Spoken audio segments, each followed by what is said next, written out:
Alright, so in this video we're going to be replacing the spark plugs and coils in my car today. We're going with the NGK 97968s and then the new S55 Elder coils. So for the spark plugs, I'm going to be showing you guys how to properly gap these. I have the BMS spark plug gapper tool as well as the feeler gauges, so that way you know exactly how tight the gap is. We're going to be going with 0.020 for the gap on the spark plugs, and then we'll also be doing the full DIY install on them as well. So you're going to want to get a base measurement of the spark plug, so that way you at least know where you're at before gapping it. So you're going to slide it down onto this tool, figure out where the base measurement is. So we're at 0.032 right now. The camera's probably not going to focus on that. So at 0.032, we're going to want to get it down to 0.020. So we're going to be putting it into the spark plug gapper tool here. So you're going to thread it down into this part and then unthread this all the way and then thread it back down onto the spark plug. That way it slowly closes the gap to where we need it to be. Alright, so to kind of show you what we're doing, so I have the spark plug threaded into this side of the gapper. Now we're going to slowly thread this down onto it.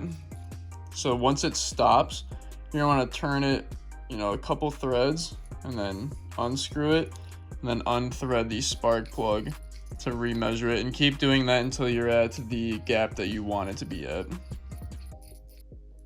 Alright, so as I said earlier, we're going to be gapping these to 0.020.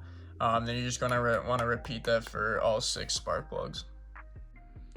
Alright, so once you have them all gapped, go in and throw them back in the boxes, get the coils ready, and then we will head to the car to start the install on them. Alright, so pop the hood. You're going to want to remove the engine cover as well as the top cowl covers. And then once you do that, you'll have all the access you need to get to the spark plugs and the coils. Alright, so you're going to want to pop these 2 covers off. There's one on that side as well. And then once you do that, mine's a little different. You're going to have 8mm bolts here and here. For mine, I have a 5mm Allen bolt there. And then I don't have this bottom cowl piece bolted in. But once you get those bolts out, these will just pull right off, and then you can go ahead and just take that, the actual valve cover off.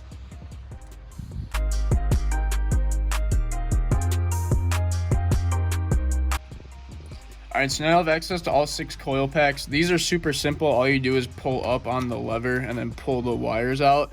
And then sometimes it can help to get an extension in here. I'm probably not going to be able to pull this out by hand. So you just stick an extension through and pull up, and then the coils will all pop right out.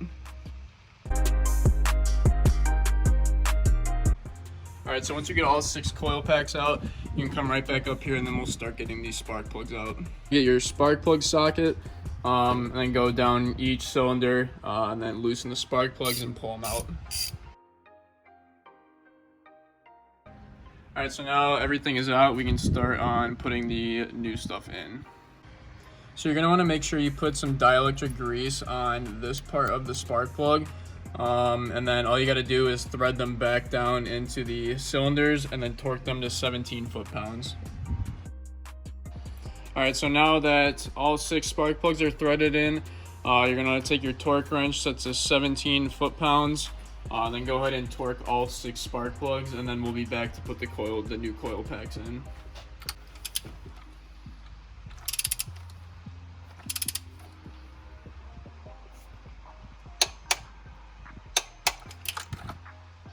Alright, so all 6 spark plugs are torqued down to 17 foot-pounds.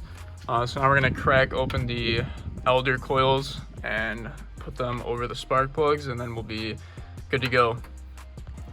So the biggest thing with these is when you put the coil pack down on top of the spark plug, you really want to push down on this to make sure it seats properly and all the way flush.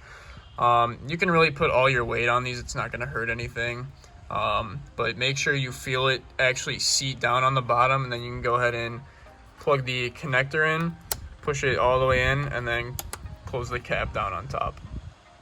Alright, so now we have all 6 coil packs plugged in and seated down. So now the same process as before. You're just going to put all the cowl and the air filters back on, and then the valve cover back on. Alright, so everything is all done back together. Now we're just going to go ahead and start the car, make sure nothing crazy is going on, no misfires or anything like that. And then we'll be good to drive it. Alright, so let's give it a start.